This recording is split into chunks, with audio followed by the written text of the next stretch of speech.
Painel, com o professor Marco Aurélio.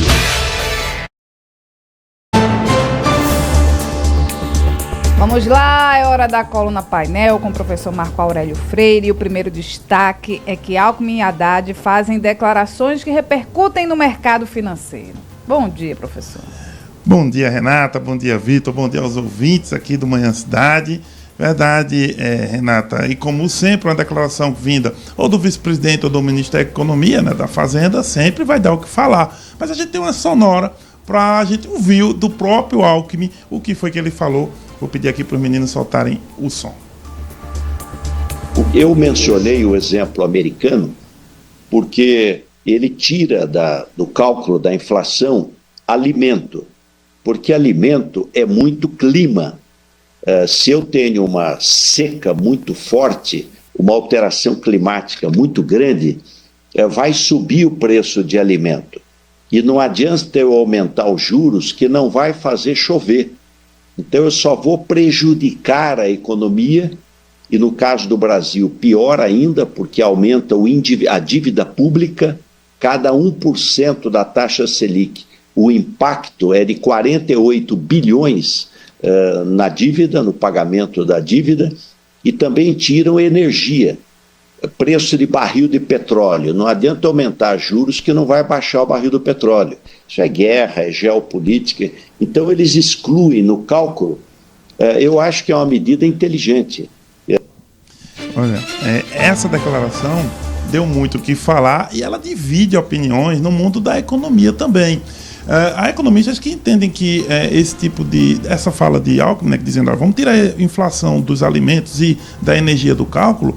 Isso ocorre nos Estados Unidos de verdade, ocorre. Agora tem um detalhe que, óbvio, ele não falou ali, que é o seguinte, o custo da energia no Brasil não dá para calcular igual dos Estados Unidos. Nosso problema aqui está na distribuição da energia, não na geração, não. Nossa geração é hidrelétrica, em geral, eólica não é renovável, mas a distribuição ainda é feita com muito problema no sistema, no ONS.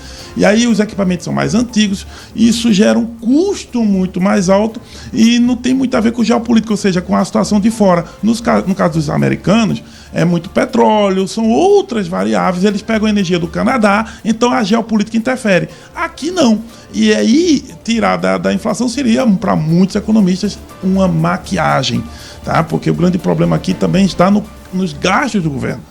Como o governo gasta muito mais do que arrecada em várias situações, acaba que você tirar da inflação, tirar do cálculo, diminuiria a inflação do ponto de vista oficial, mas a sensibilidade no bolso da maioria dos brasileiros ainda seria muito sentida. Então a declaração dividiu opiniões, mas assim, ele não deixa de ter razão teórica, mas na vida prática, Brasil é Brasil, Estados Unidos são Estados Unidos. Com essa posição também, né, professor, é uma maneira elegante de fazer uma crítica direta à política de juros do Banco Central. Quando você diz que essa medida americana é inteligente e que o Banco Central brasileiro deveria estudar, você está criticando o modo atual que o Banco Central exerce a política de juros. Né? Vai entender. E isso também veio no comentário do ministro Haddad no mesmo evento, o evento Rumos 2025. Nós comentamos aqui. E a gente disse que ia dar o que render.